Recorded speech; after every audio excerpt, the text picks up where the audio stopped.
अंधविश्वास का प्रभाव मुस्लिम महिलाओं पर भी हम कई तरह से देखते हैं। जब पीड़ित महिलाएं होती है या यौन हिंसा की शिकार होती है तो वो ज़्यादातर अंधविश्वास का सहारा लेती है। वो या तो दरगाह जाती है या किसी बाबा के पास जाती है, इस तरह का वो सहारा लेती है। आपने जैसा कहा कि उसमें लड़ने की ताकत आनी चाहिए, इस ताकत के लिए हमको समाज ने भी सपोर्ट करना चाहिए, हमको सरकार ने भी सपोर्ट करना चाहिए कि हम ये मांग कर रहे हैं कि हमको ये चीज़ें, हमारी महिलाओं की स्थिति ऐसी है तो उसको उभारने के लिए, उसको आगे लाने के लिए किस तरह से समाज मदद कर सकता है, सरकार मदद कर सकता है। मानसिकता का भी बहुत सवाल है कि ये जो पितृसत्तात्मक जो मानसिकता है जो महिलाओं पर हिंसा करती है, उसको बदलने की डेफिनेटली ज़रूरत है। इसके बाद हम दीबा खान से मैं रिक्वेस्ट करती हूँ कि वो आकर अपनी बात रखें, और समय कम है तो थोड़ा समय को ध्यान में रखते हुए, और इसके बाद अगर किसी को चर्चा करनी है तो वो भी कर सकते हैं।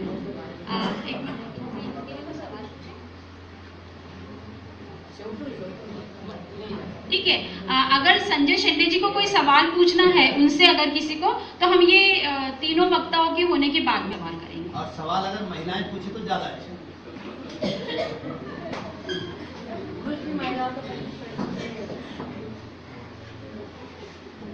औज़ुबिल्लाहि मिनश शैतानिर्रजीम, बिस्मिल्लाहिर्रहमानिर्रहीम। सबसे पहले मैं रुबीना पटेल की तहे दिल से शुक्रगुजार हूँ कि उन्होंने बेहद उम्दा कंसेप्ट के साथ में इस सेमिनार का आयोजन किया और मुझे भी इस महफिल का छोटा सा हिस्सा बनाया। इसके लिए आपका बहुत बहुत शुक्रिया। अपना इंट्रोडक्शन आप लोगों को देते चलूँ। मेरा नाम दीबा खान है और मेरी तालीम जर्नलिज्म में हुई है।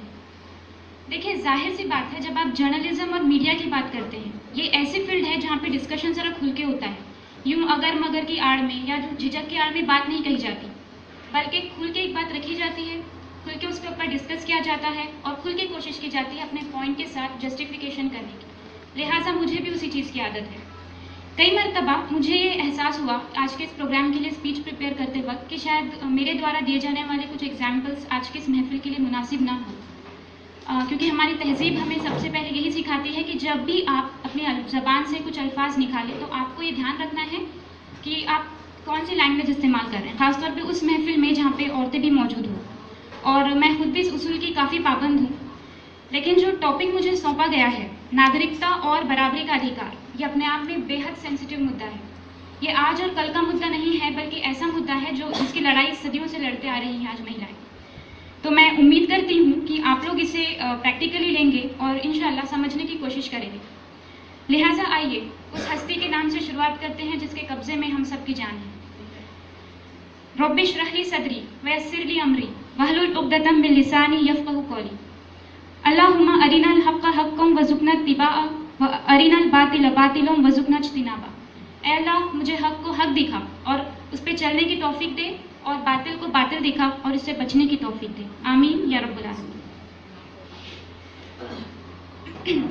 लफ्ज़ औरत सामने आते ही कलम रुक जाती है, सांस अटक जाती है, अल्फाज रुक जाते हैं और नजरें अदब से झुक जाती है। ये इसीलिए कि कुदरत ने औरत को इज्जत और अजमत दी, मकाम व कमाल अता फरमाया, वक़ार व सरबुलंदी का ताज सर पर रखा, चिराग महफिल नहीं चिराग खाना बनाया।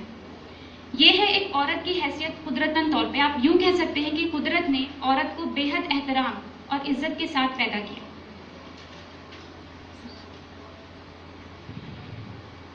आज भी हम देखते हैं कि मुसलमान औरत और इसके बराबरी के अधिकार, ये मुद्दा, जैसे मैंने भी पहले कहा है, कि काफ़ी सेंसिटिव मुद्दा है। कई सोशल साइंटिस्ट आगे आए, इस पे अपनी बात रखी, कई स्कॉलर्स आगे आए, इस पे अपनी बात रखी, लेकिन आज़ादी के इतने साल बाद भी ये मुद्दा एक अनसॉल्व क्वेश्चन की तरह नज़र के सामने आता है। इसके पीछे रीज़न ये है कि अकल और हिकमत की सारी मेहनतों के बाद भी दुनिया की तमाम सच्चाइयाँ इंसान पर खुली ही नहीं है। सबसे मेन रीज़न, इंसानी उलूम में कोई भी इल्म ऐसा नहीं है जिसके ताल्लुक से कहा जा सके कि ये अपने कमाल के आखिरी स्टेप पर पहुँच गया, बिल्कुल नहीं। लिहाजा ये होता है कि तमाम कोशिश के बाद भी कभी कभी इंसान की अपनी सोच दगा दे जाती है और इंसान की अपनी अपनी नज़र। इंसाफ आप किस पहलू पे करना चाहेंगे? जब हम इंसाफ की बात करते हैं किसी मुद्दे को लेकर, तो ये बात आप सोच के चलिए कि इंसाफ तब होगा जब हम सिर्फ हक और हक की बेसिस पे जज करेंगे। अगर आप ये सोचेंगे कि मैं अपनी पर्सनल मोहब्बत और नफरत की बेसिस पे कोई चीज़ का जजमेंट दूँ, या मैं अपनी नफसानी और दिली ख्वाहिशात के बेसिस पे जजमेंट दूँ, तो यकीन मानिए ऐसी सूरत में आप इंसाफ नहीं कर सकते और ना ही आप इंसाफ की उम्मीद रख सकते हैं। जरा आइए हिस्ट्री के पन्नों को पलट कर देखते हैं। जब आप तारीख पे नज़र डालेंगे तो आपको औरत की एक अलग ही इमेज नज़र आएगी। आप सबको पता होगा, फिर भी मैं शॉर्ट में बता दूं। एक तरफ एक औरत जो माँ की हैसियत से आदमी को जन्म देती है, जो बीवी की हैसियत से उसकी ज़िंदगी के तमाम सुख दुख में एक दोस्त बनकर साथ निभाती है, उसे एक खादिमा यानी कि एक नौकरानी के मर्तबे पे लाके रख दिया गया। उसे उसके तमाम मिल्कियत और विरासत के हुकूक से महरूम रखा गया। उसे गुनाहों और जिल्लत का मुजस्समा समझा गया और उसकी शख्सियत को उभरने और नशोनुमा पाने की कोई भी इजाज़त नहीं दी गई। इन शॉर्ट, उसको डेवलपमेंट के लिए मौके नहीं दिए गए। अबाउट हिस्ट्री, अगर हम हिस्ट्री की बात करें तो। लेकिन हम आज के मुद्दे की बात करें, आज के हिसाब से बात करें, प्रेजेंट स्कैनरियो, क्या आज भी औरतों को उसके हक मिल रहे हैं? क्या औरत की अपनी जो इमेज है, क्या आज के ज़माने में भी वो है? यहाँ पे ये देखा जाता है कि औरत को उभारा और बढ़ाया तो जा रहा है, मगर इस शान से कि इसके साथ बदअखलाकी और बदनज़मी का तूफान भी नजर आता है। वही वो हैवानियत और ख्वाहिशात के खिलौना बनाई जाती है और इसके साथ सिलसिला शुरू होता है इंसानियत के गिरने का। जैसे कि मैंने पहले भी अर्ज किया है कि ये मुद्दा एक अनसुलझा क्वेश्चन है। आपको पता होगा कि बहुत सी पॉलिटिकल पार्टीज ने इस पे पॉलिटिक्स करना चाहा, बहुत से NGOs इस पे अपनी अपनी राय लेकर आए, रिलीजियस ऑर्गेनाइजेशंस अपना अपना स्टैंड लिया, लेकिन फिर भी जवाब अनेक और सवाल सिर्फ एक: मुसलमान महिलाएं पीछे क्यों हैं? अगर आप नज़र डालें तो आपको पता चलेगा कि आज हमारी मुस्लिम माएँ, बेटियां और बहनें हर लिहाज से पीछे नजर आती हैं। चाहे वो एजुकेशन हो, चाहे वो एम्प्लॉयमेंट हो या गवर्नमेंट स्कीम के थ्रू फायदा उठाने की बात हो, उसमें भी हमारी बेटियां सबसे लाइन में पीछे खड़ी होती हैं। जब पूछा जाता है ऐसा क्यों, तो झट से जवाब मिलता है because of Islam. But let me make you point is clear, Islam is never responsible for our backwardness, never. लिहाजा जो सोचता है कि इस्लाम की वजह से औरत पीछे हुई है या इस्लाम ने औरत के हक को मारा है या उसके साथ ज़्यादती की है, तो उसे चाहिए कि एक बार इस्लाम की स्टडी करें, कुरान की स्टडी करें। उम्मीद है इंशाल्लाह सारे डाउट्स क्लियर हो जाएंगे। दूसरा रीज़न दिया जाता है सरकार, कि सरकार रिस्पॉन्सिबल है हमारी बैकवर्डनेस के लिए। आई एग्री, कुछ हद तक सरकार आपके पिछड़ेपन के लिए कुछ हद तक जिम्मेदार है। मेरी नज़र में एक तीसरा रीज़न है, और तीसरा रीज़न मैं एक यूथ होने के नाते बिना डर और बिना शर्माए कहूँगी कि तीसरा रीज़न हम खुद हैं। मुसलमान महिलाएं पीछे अपने खुद की वजह से सबसे फोरमोस्ट इम्पॉर्टेंट रीज़न है ये। क्यों? हमारा ज़िंदगी जीने का तरीका, हमारा लैक ऑफ नॉलेज, इल्म की कमी, बुज़दिली, काहिली और दूसरों पर डिपेंड हो जाने की आदत, सबसे ज़्यादा ये मेजर रीज़न है कि आज हम पीछे क्यों हैं। यूँ कोसने से समाज को, सरकार को, मजहब को बात कब तक बनेगी? यूँ सोचने से, यूँ कोसने से कि समाज को, सरकार को, मजहब को बात कब तक बनेगी? कुछ गलतियाँ हमने भी की हैं, ज़रा मान कर चलें।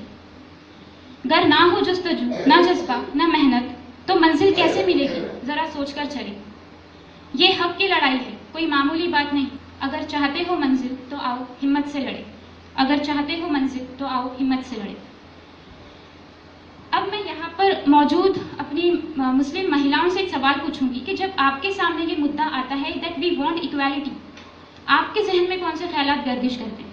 अगर आप मुझसे पूछें, मेरी अपनी ओपिनियन है, आप रुबीना पटेल से पूछेंगे उनकी, लिहाजा जितनी महिलाएं हैं उतनी अपनी अपनी डिमांड्स के हिसाब से जवाब मिलेंगे। लेकिन मैं समझती हूँ अगर 2-4 मुझे जवाब यहाँ से मिल जाए मुस्लिम महिलाओं की तरफ से, तो मेरे लिए आगे बढ़ना ज़रा आसान हो जाएगा। बोलिए, आपको कहाँ लगता है कि यहाँ हमारे साथ पार्शलिटी हुई है या गवर्नमेंट के थ्रू हमें यहाँ पे प्रॉपर राइट्स नहीं मिला है? What ever you think, I want 2-3 answer from your group. बोलिए, अगर आपके सामने ये सवाल रखा जाए कि बराबरी का अधिकार, तो आपके जहन में कौन से ख्यालात आते हैं कि मुझे यहाँ पे बराबरी का अधिकार चाहिए, आई वॉन्ट इक्वालिटी हियर, या यहाँ पे गवर्नमेंट के थ्रू पार्शलिटी हुई है, वॉट एवर, या समाज यहाँ पे मेरे साथ पार्शलिटी कर रहा है? I want 2-3 answer from your group. कोई है जो इजहार करना चाहेंगे अपनी फीलिंग्स? चलिए रुबीना, आप बताइए, आपको अगर मैं आपसे पूछूं कि आपको चाहिए तो कहाँ पे आप बोलेंगे कि मुझे यहाँ अधिकार चाहिए? मेरी नज़र में बराबरी, मर्द औरत के बीच बराबरी हो, हमको जो ज़रूरतें या जो मौके, बराबरी के मौके मिले, वो बराबरी, इंसानियत का दर्जा मिले, एक औरत को जिस तरह से जो नीचे का स्थान मिलता है तो उसको बराबरी का अधिकार मिले। मुझे ये लगता है कि ये बराबरी है, उसको इंसान समझा जाए, उसको बराबरी का मौका मिले। वेरी गुड ओपिनियन, और मैं इज्जत करती हूँ, बहुत अच्छी बात आपने रखी। लिहाजा जैसे मैंने पहले कहा था कि जितनी महिलाएं उतने मुद्दे, सबकी अपनी अपनी है, सबकी अपनी अपनी सोच है। मेरी नज़र में 3 मुद्दे हैं जो आज के दौर में एक मुसलमान औरत को मिलने चाहिए। First one is safety, second is education and third one is our constitutional rights. आइए इस पे डिटेल में हम लोग स्टडी करें। पहले है सेफ्टी। सेफ्टी किस चीज़ की? इज्जत की, आबरू की, अजमत की, सिर्फ इसकी नहीं बल्कि हमारे वजूद की। ये हमारा सबसे पहला अधिकार है। Nobody is allowed to play with our image. मुझे बताइए, आप में से कितने लोग टीवी देखते हैं?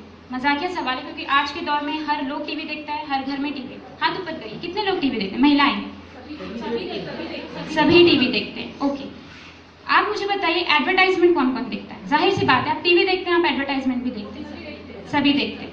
अब मुझे बताइए, एडवर्टाइजमेंट पे गौर व फिक्र करते हैं कभी आप? कभी सोचा है कि जो एडवर्टाइजमेंट 24/7 आपके टीवी पे आती है, अपनी नज़रों पे आती है, हम वो प्रोडक्ट्स देख के इंस्पायर होते हैं? कभी सोचा उसके बारे में? चलिए आज सोचते हैं। जो एड्स आप दिन में 24 घंटे देखते रहते हैं, जो आपकी नज़रों के सामने ऑलवेज फ्लैश आउट होते रहते हैं, सबसे पहली चीज़ वो प्रोडक्ट्स, चाहे वो टायर के हो, चाहे वो किसी ट्रैक्टर के हो, चाहे वो मेल परफ्यूम्स के हो, कार्स के हो, बाइक्स के हो, उन सब में एक औरत को मुजस्समा बना के खड़ा कर दिया जाता है, एक ऑब्जेक्ट बना के खड़ा कर दिया जाता है। I am happy that you all guys agree with that point. एक प्रोडक्ट के तौर पे जिससे औरत का कोई लेना देना ही नहीं है। जरा पूछिए इन कंपनियों से, इन एडवर्टाइजिंग एजेंसियों से, तो जवाब है टू प्रमोट द सेल्फ, अपनी बिक्री बढ़ाने के लिए। मैं ये दावे के साथ कह सकती हूँ, क्योंकि मैं भी एक लड़की हूँ, मैं दावे के साथ कह सकती हूँ कि कोई भी महिला कभी नहीं चाहेगी कि उसका इस्तेमाल किसी प्रोडक्ट की बिक्री के लिए हो, नेवर। लिहाजा यहाँ से शुरू होता है हमारे वजूद के साथ खिलवाड़ का सिलसिला। अब आप सोच रही होंगी कि मुस्लिम महिलाओं का इसमें क्या रोल है? ना हम बेसिकली ये चीज़ों को फेवर करते हैं, ना पसंद करते हैं, और ना ही ये हमारा मुद्दा है, हमारा मसला है। लेकिन मैं आपको बताते चलूँ, ये हमारा मसला भी है। क्यों? Because when you objectify women, you promote violence, you tribalize sex, you disrespect your mother's image, damage young girls' self-esteem and steal her human agency. Every 3 minutes, a woman is sexually attacked around the world. We all are mothers, we all are sisters and daughters to somebody. It is not art, neither it is funny. ये कोई art नहीं है कि आपने एक औरत को एक ऑब्जेक्ट बना के टीवी पे रख दिया और आप कह रहे हैं कि it is modernity, it is freedom. माफ़ कीजिएगा, ये फ्रीडम हरगिज़ नहीं हो सकती। और साफ कहा गया है कि जब आप ऑब्जेक्टिफाई करते हैं वुमन को, आप अपनी माँ की इमेज स्पॉइल कर रहे हो। आप एक छोटी बच्ची के जहन में औरत होने का एक अलग तस्वुर बना रहे हो। इसलिए देखिए, ऑब्जेक्टिफिकेशन के बाद दूसरी चीज़ कही गई कि every 3 minute a woman is sexually attacked around the world. बहुत गंभीर सवाल है, हर 3 मिनट में एक वुमन सेक्सुअली अटैक्ड होती है। और हद तो तब हो जाती है जब बिस्किट्स और चॉकलेट, जो अमूमन बच्चों के प्रोडक्ट्स हैं, उसमें भी औरत को मॉडल के तौर पे पेश किया जाता है। ज़रा सोचिए, जब ये मासूम जहन वो चीज़ देखते हैं तो वो औरत को लेके उनके अंदर क्या फीलिंग्स आती हैं? वो क्या औरत की इमेज लेके, वो कैसी इमेज लेके बड़े होंगे? और ऐसे में उन्हें कैसे समझाएंगे कि औरत की इज्जत कैसे करना है? आप लोगों को एक बात बताती चलूँ कि जो भी सेक्सुअल क्राइम्स होते हैं रिलेटेड टू टीनेजर, नाबालिग बच्चों के, इसमें तो सबसे पहला रीज़न इसी तरीके का होता है। एक सिलसिला मैं आपके साथ बयान करूँगी। आज से कुछ साल पहले की बात है, दिल्ली में एक teenager was arrested to rape a teenager girl. Rapist भी टीनेजर था and the victim was also teenager. जब पूछा गया कि तुम इतने छोटे हो, कैसे जहन में ये बात है, उसने कहा कि मैंने ब्लू फिल्म्स देखी थी। लिहाजा पता चला, जब चाइना स्टिंग ऑपरेशन किया and journalist reach there with their hidden camera as a customer, तो वहाँ पे चला कि बाकायदा एक दिल्ली में स्ट्रीट है जहाँ पे धड़ल्ले से ब्लू फिल्म्स बिकती हैं। और जब जर्नलिस्ट पूछता है कि भाई मुझे इतना माल चाहिए और पुलिस को कुछ प्रॉब्लम तो नहीं हो जाएगा, तो जवाब मिलता है कि नहीं साहब, पुलिस से हमारी पूरी सेटिंग है, आपको जितना ले जाना आप ले जाइए। ये खुलकर टीवी पे बताया गया था। बहुत अफसोस की बात है कि ऐसे मुद्दों पे हम आवाज़ नहीं उठाते। दूसरी चीज़ कि एक औरत होने के नाते हमारा पहला अधिकार हमारे वजूद के लिए होना चाहिए। किसी को भी हक नहीं है कि हमारे वजूद के साथ खिलवाड़ करे या इसे एक मार्केट प्रोडक्ट बना के रख दिया जाए। और लॉज हमारे साथ है, कानून कहता है कि no sexuality, no nudity should be presented. Actually हम ये जो नागरिकता बराबरी का अधिकार है, I'm coming to that. वो थोड़ा सा क्योंकि समय भी कम है, तो हम सरकार से जो मांग करने वाले वो अगर डेवलप होता है मैं उसमें बात है। उस तरफ मैं पहुंच ही रही हूँ, आप बस उस तरफ पहुंच रही हूँ। मुझे बड़ा ताज्जुब होता है कि हम लोग मतलब खुल्ला टीवी जो है ये काम कर रही है और इसके खिलाफ आवाज़ उठाने वाला कोई नहीं है। लिहाजा कुरान हमसे क्या कहता है, इस्लाम क्या कहता है कि तुम बेहतरीन उम्मत हो, तुम्हें लाजमन नेकी का हुक्म देना है और बदी से रोकना है। तो एज अ वुमन हमारी सबसे पहली डिमांड, आई थिंक ये डिमांड भी हम रख सकते हैं कि अवॉइड दिस सेक्सुअल क्राइम्स। क्यों हो रहे सेक्सुअल क्राइम्स? ये बेहाई की वजह से हो रहे हैं। तो पहली डिमांड एक औरत के लिए यही होनी चाहिए गवर्नमेंट में कि stop all this things, stop using women as a sexual object. Michelle Obama ने कहा था कि as a women we must stand up for our self, as women we must stand up for each other, as women we must stand up for justice for all. एक नारी होने के नाते हमें अपने लिए खड़े होना है, एक नारी होने के नाते हमें अपने दूसरे महिलाओं के लिए खड़े होना है, एक नारी होने के नाते हमें हक के लिए खड़े होना है। लिहाजा बार बार ये उठते क्राइम्स हमें दावत दे रहे हैं कि इसके खिलाफ हम आवाज़ उठाएं। दूसरा जो मुद्दा है वो ये है कि why Muslim womens are back, तो उसके पीछे मैं कहूँगी एजुकेशन की कमी। सभी स्पीकर्स ने कहा है and I think this is the solid reason कि हम पीछे क्यों हैं। तो एजुकेशन ही सबसे बड़ा फैक्टर है कि एजुकेशन की कमी की वजह से हम पीछे हैं। एजुकेशन को लेके क्या कहा जाता है कि ये ऐसी चीज़ है जो आपको अंधेरों से निकाल के उजालों की तरफ लेकर आती है। एक औरत के ताल्लुक से एजुकेशन के बारे में ये डेफिनेशन है कि educate a man, you educate an individual, educate a woman, you educate whole family. आपने किसी मर्द को पढ़ाया तो आपने सिर्फ एक इंसान को पढ़ाया, आपने एक औरत को पढ़ाया तो आपने पूरी फैमिली को पढ़ाया। तो वक्त है कि हम ये उसूल अपनी महिलाओं, अपनी मुसलमान महिलाओं के लिए लागू करें। ये बहुत बड़ी ज़रूरत है। आप लोगों को पता होगा कि हमारी मुसलमान महिलाओं में से बहुत बड़ा तबका जो है इल्म से दूर है, और जाहिर सी बात है हमारी पॉपुलेशन में आधी से ज़्यादा महिलाएं हैं, और अगर ये तबका दूर है तालीम से तो हमारा लिटरेसी रेट कैसे बढ़ेगा। इसीलिए ऐसा होता है कि मुस्लिम्स लिटरेसी रेट में सबसे पीछे दिखते हैं। तो इसके पीछे रीज़न क्या है? सबसे पहली चीज़ हमारा मिसकंसेप्शन हमारा खुद का ये चीज़ को लेके कि हमारे यहाँ तालीम के लिए इजाज़त नहीं है। तो मैं ये कहते चलूँ कि तालीम के लिए हमें पूरी इजाज़त है। आपको तालीम हासिल करने के लिए किसी ने नहीं रोका है, आपको सरकार ने भी इस चीज़ का अधिकार दिया, आपको आपके दीन ने भी इस चीज़ का अधिकार दिया। लिहाजा ये हमारी नेग्लिजेंसी है कि हमें इस चीज़ के बारे में पता नहीं। आपको बताते चलूँ हमारी पहली आयत क्या है, इक़रा बिस्मि रब्बिकल लज़ी, पढ़ो अपने रब के नाम से। लिहाजा आपका दिन आपको क्यों रोकेगा पढ़ाई के लिए? सबसे इम्पोर्टेंट चीज़। दूसरा है हमारे माशरे की कमज़ोर सोच, ये सोच कि भाई लड़कियां पराया धन होती है, इनके हाथ जल्द से जल्द पीले करके इनको हम रवाना कर दें और अपना फ़र्ज़ अदा कर दें। तो ये कैसे मुमकिन है? पहली चीज़, जो लोग ये सोचते हैं कि लड़कियों को पढ़ाना नहीं चाहिए, उनके ताल्लुक से कहूँगी पढ़ने की मुझे मनाही है इसीलिए पढ़ना है, मुझ में भी तरुणाई है इसीलिए पढ़ना है, सपनों ने ली अंगड़ाई है इसीलिए पढ़ना है, क्योंकि मैं लड़की हूँ मुझे पढ़ना है, मुझे दर दर नहीं भटकना है इसीलिए पढ़ना है, मुझे अपने पाँव पर चलना है इसीलिए पढ़ना है, मुझे अपने डर से लड़ना है इसीलिए पढ़ना है, क्योंकि मैं लड़की हूँ मुझे पढ़ना है, कई जोर जुल्म से बचना है इसीलिए पढ़ना है, कई कानून को परखना है इसीलिए पढ़ना है, मुझे सब कुछ ही तो बदलना है इसीलिए पढ़ना है, क्योंकि मैं लड़की हूँ मुझे पढ़ना है। एक दिन यूं ही पूछ लिया बाबा ने, पढ़ना है क्यों पढ़ना है? पढ़ने को बेटे काफ़ी है, तुम्हें क्यों पढ़ना है? बेटी ने कहा, अगर पूछ ही लिया बाबा तो सुन भी लीजिए, मुझे अपनी आवाज़ खुद बनना है, क्योंकि मैं बेटी हूँ मुझे पढ़ना है। लिहाजा इसलिए पता चलता है कि वक्त की ज़रूरत है कि हम अपनी बेटियों को तालीम दें, उनको इस मैदान में उतारें, उन्हें इस लायक बनाएं कि वो अपना रिस्पॉन्सिबिलिटी खुद उठा सकें। दूसरी चीज़ है, जैसे कि आपने कहा कि डिमांड्स हम सरकार के सामने क्या रखें, तो मेरे लिए सबसे इम्पॉर्टेंट डिमांड ये है कि एक सर्वे के दौरान पता चला है कि जहाँ पे मुस्लिम आबादियाँ बहुत ज़्यादा है वहाँ पे प्रॉपर स्कूल्स और कॉलेजेस नहीं हैं, वो एक छोटे मोटे स्कूल्स खुल जाते हैं, बच्चे वहीं पे पढ़ते हैं और आगे की तालीम से महरूम रह जाते हैं। तो हमें सबसे पहले ये डिमांड रखनी है सरकार के सामने कि वो क्षेत्र जहाँ पे मुस्लिम आबादी ज़्यादा है वहाँ पे आप अच्छे स्कूल्स और अच्छे कॉलेजेस खोलिए, क्योंकि होता क्या है एक सर्वे और हुआ था 2000 मुसलमान घरों के बीच में। उसमें पता चला था कि हर 10 में से 7 लड़कियां तालीम से 10th और 12th के बाद तालीम अपनी स्टॉप कर देती। जब पूछा गया इन लोगों से तो पता चला कि वहाँ के एरिया में बस उतनी ही फैसिलिटी है, उतनी ही स्कूल्स और कॉलेजेस हैं। फर्दर स्टडीज़ के लिए बाहर जाना होता है और बाहर जाने के लिए ट्रांसपोर्टेशन की प्रॉब्लम है। Public transport systems are not available. आप लोगों को शायद ये बात थोड़ी अनलॉजिकल लगे क्योंकि नागपुर जैसे शहर में शायद ट्रांसपोर्टेशन, लैक ऑफ ट्रांसपोर्टेशन नहीं, बल्कि यहाँ पे तो ओवर क्राउडेड है।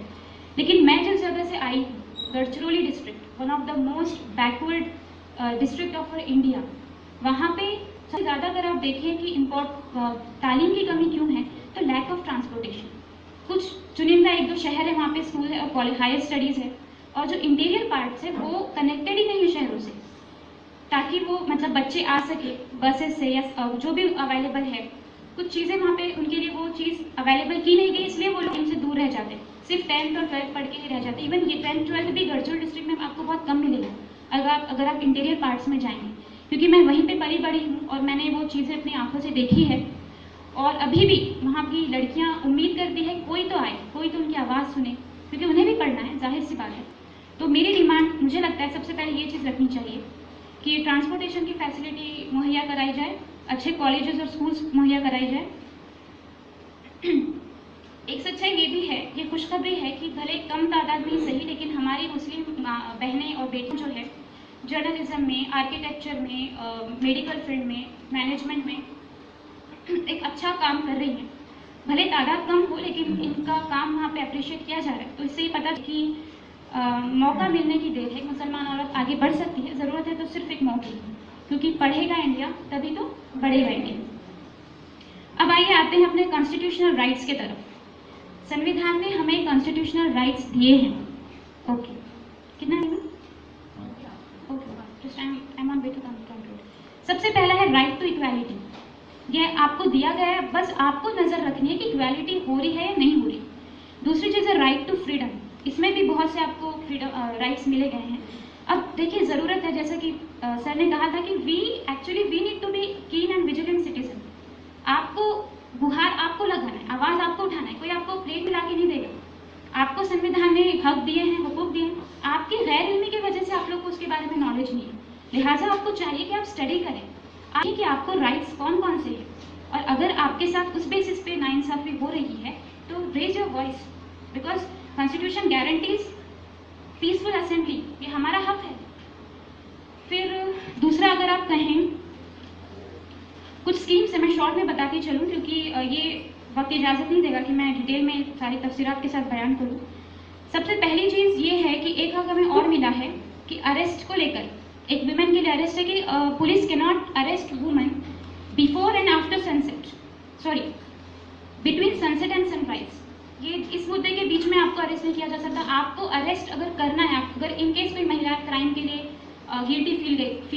गिल्टी पाई गई है तो उसको चाहिए कि मुस्लिम वुमेन पुलिस वहाँ पर आए, स्त्री पुलिस वहाँ पर आए। एक पुलिस उसे अरेस्ट नहीं कर सकता, ये आपका हक है। दूसरा, अगर कोई घर में कोई क्रिमिनल पाया गया, वो छुप कर बैठा है, तो पुलिस को इजाज़त है। आप लोगों को पता होगा कि वो दरवाजे और खिड़कियाँ तोड़ के अंदर आ सकते हैं, ये एक वो है। लेकिन कॉन्स्टिट्यूशन ने हमें ये भी हक दिया है कि अगर उस घर में कोई पर्दानशीन औरत है तो आप पहले उसको वार्न करिए, आप उसे बताइए कि हम अंदर आ रहे हैं, हम खिड़की दरवाजे तोड़ रहे हैं, वॉटेवर जो भी प्रोसेस है, तो आप एक सुरक्षित वाले स्थान पर जाके बैठ जाइए। ये हक आपको कॉन्स्टिट्यूशन ने दिया है।